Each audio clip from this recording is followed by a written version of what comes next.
Hey there, and welcome back to another video. No, the title is not clickbait. I'm actually going to talk about how to practice less.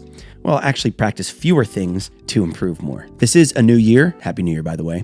And as we look ahead and we start making plans and we put all these things in place for ourselves, practicing is one of those things that I think you should be much more efficient with this year. I love to be efficient when I'm practicing or really doing anything else. And I see so many people practice inefficiently. The biggest issue that people have when practicing is that they try to do too many things when they practice. What do I mean by this? Well, I asked a student one time, I said, hey, did you get some practicing in this week? You know, the stuff we were talking about, blah, blah, blah. He was like, yeah. I said, all right, give me an example of a generic practice day for you, a practice session. He was like, well, I warmed up for a while and then I played major scales and I worked on my modes. Then I did arpeggios. And then I worked on these inversions. I was really good. And then I went back and did some more long tones. And then I worked on this etude and that was really cool. And I did that for a while. Then I worked on a Charlie Parker Omnibook song and then a solo. Then I learned this new tune. And then I started improvising over these 2-5-1s. And you're still going. And I had to say, stop, time out.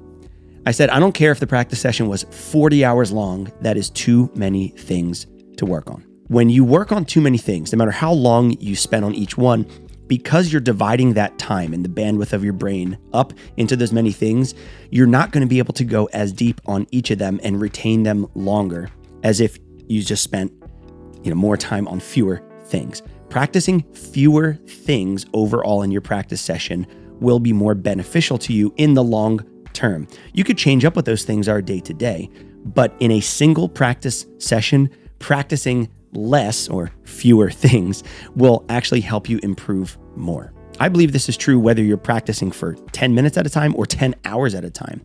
You want to go deep enough with the topic and not then add a million other things on top of it in that one session because you want to actually learn it for the long term. Remember, practice makes permanent.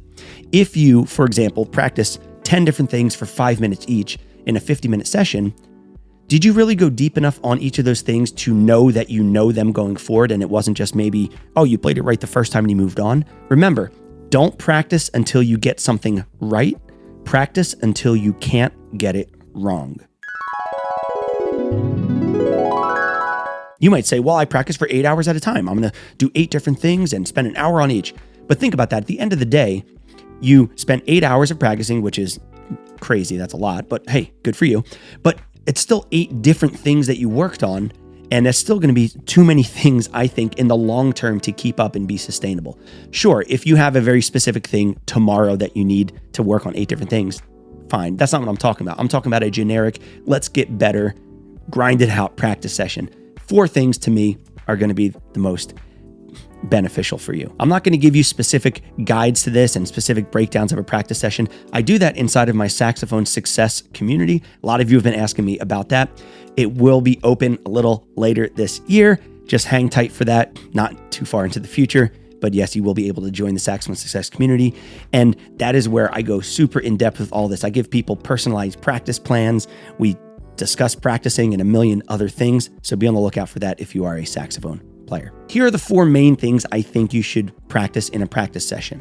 1 is just warming up and connecting with your instrument. This can be literally getting the instrument up to operating temperature, playing some things that you know well, just to connect yourself with the instrument, check your tuning, long tones, things like that. 2 is going to be technique, scales, exercises, arpeggios, different things like that are very rigid. So you have a metronome with this. You're listening back to yourself. You're recording yourself. You have a specific goal in mind. It's not just, let me just play my scales. Let me just do this. No, I want you to work on scales in thirds around the circle of fourths in eighth notes at 100 BPM metronome click.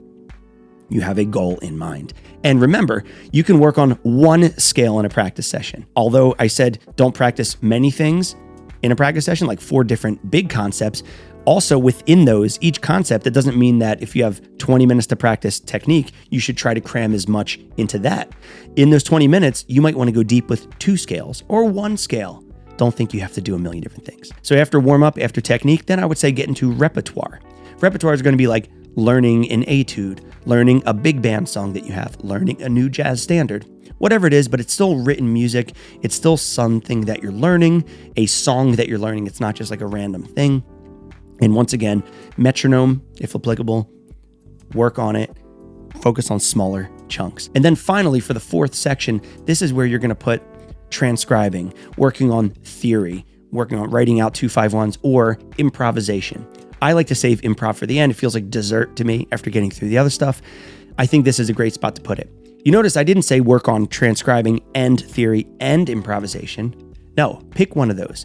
That's going to be the things that are not as rigid, they're not as cut and dry as the other three sections. Those are the four things I think you should work on in a practice session. And here's another tip. If you're practicing for less than an hour, I think you should actually cut that down to 3. I think it should only be warm-up, technique, and then third section should be either repertoire or improvisation or theory or transcribing.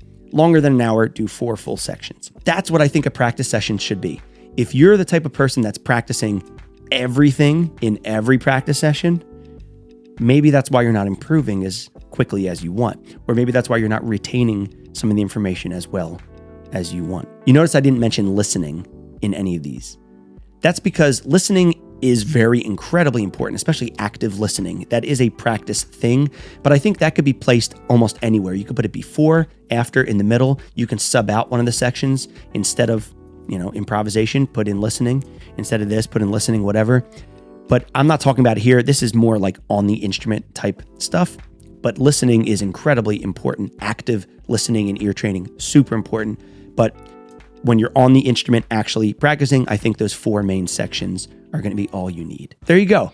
I hope this helps you as you start planning your practicing for 2025 and you think about the way you're getting better. Obviously, this is incredibly subjective and it varies from person to person. If you have some thoughts about your practicing or what you think I got wrong or right, let me know in the comments down below. I'd love to hear from you. Once again, this is not a one-size-fits-all thing. I just know that I've seen so many people make the mistake of trying to practice too many things in a single practice session, and then within each category, trying to cram too many things into each element, that it just ends up they learn nothing. If you want to learn more about improvisation or about voice leading, I have a completely free masterclass linked at the top of the description down below. It's called The Best Way to Create Melodic Solos. That's a great way to work on your voice leading, your theory, your improvisation, and it's going to get you playing those nice horizontal melodic solos that you love to listen to without worrying about chopping everything up, just playing vertically through the chord changes and saying, my solos don't connect. That masterclass is for you. It's completely free. All you got to do is go to the link at the top of the description down below, or just go directly to davepollack.com/free masterclass. Also, by the way, I get questions all the time about specific elements, and I've covered a lot of them in previous YouTube videos. So also in the description down below, you're going to see something called a saxophone playlist and an improvisation playlist. Within them are saxophone and improvisation lessons. So if you have a question like, hey, why don't you cover minor 251s?